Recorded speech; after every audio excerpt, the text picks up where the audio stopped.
Alright, so probably the last video of the night. I just wanted to take a quick moment to do a review for a movie called Alita.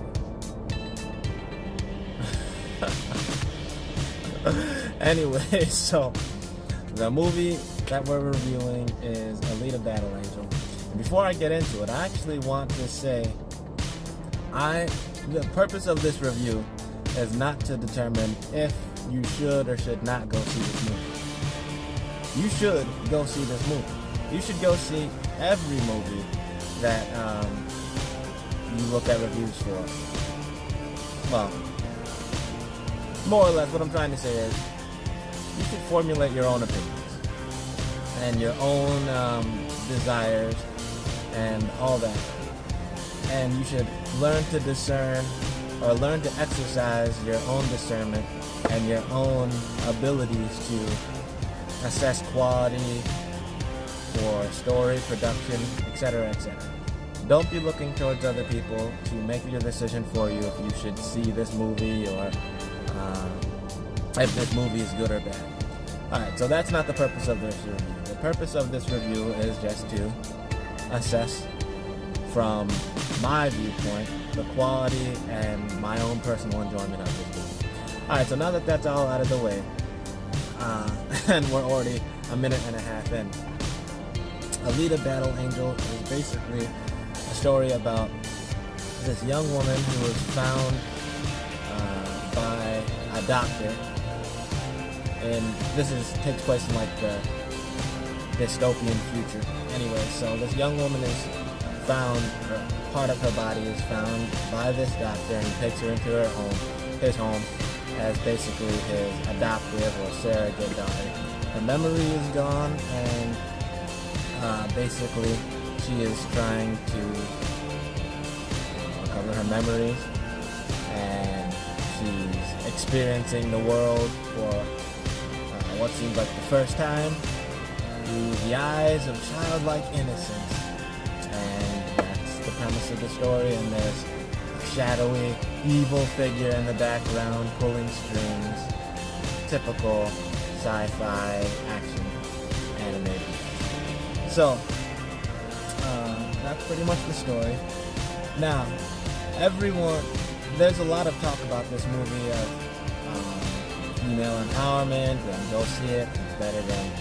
It's a better feminism movie than Captain Marvel, and blah blah blah. Then on the other side, there's people saying it's sexist and sexualizing this character, and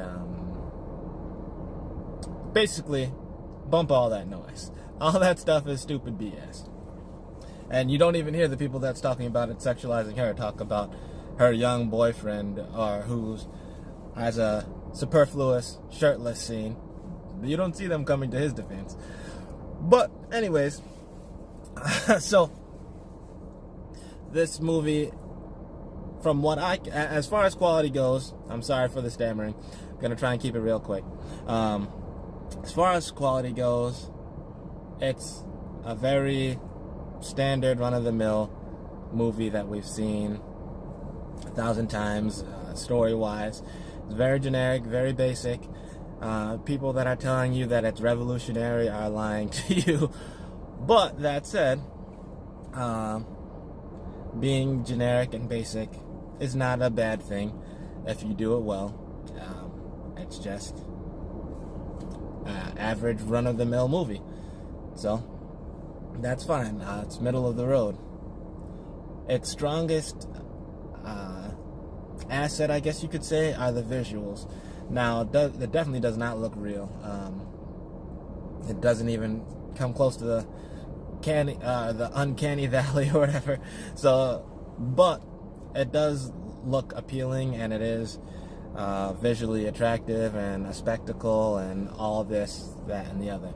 So supposedly these CG characters are in a real world. They're interacting with real people and all this stuff, and it's groundbreaking and all that.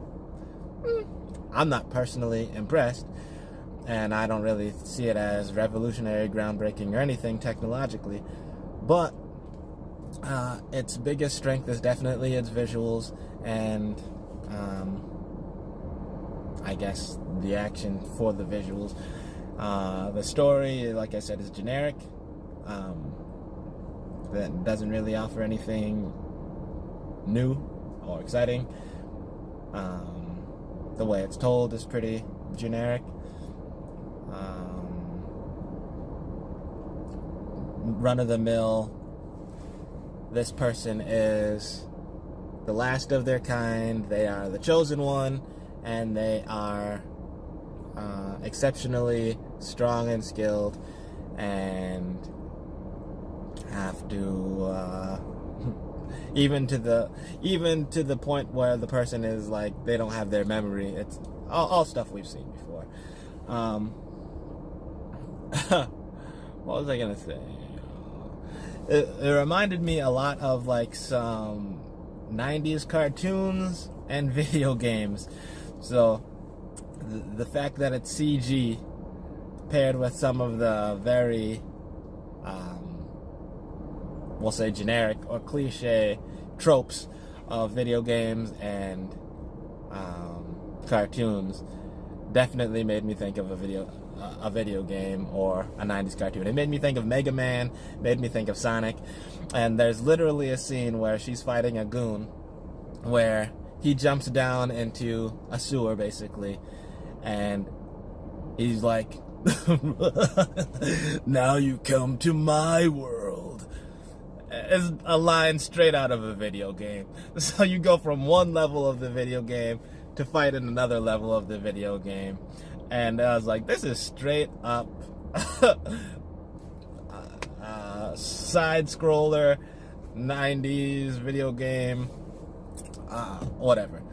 But anyway, so I think Alita is an average movie when it comes to quality. Now, as far as my own personal enjoyment goes, as the person who brought me to the movie said, it could definitely have been better. I was not impressed or moved in any way. It was, from my own standpoint, a waste of potential, just like the recent Ghost in the Shell movie. There's a lot of interesting material that could have been mined and could have been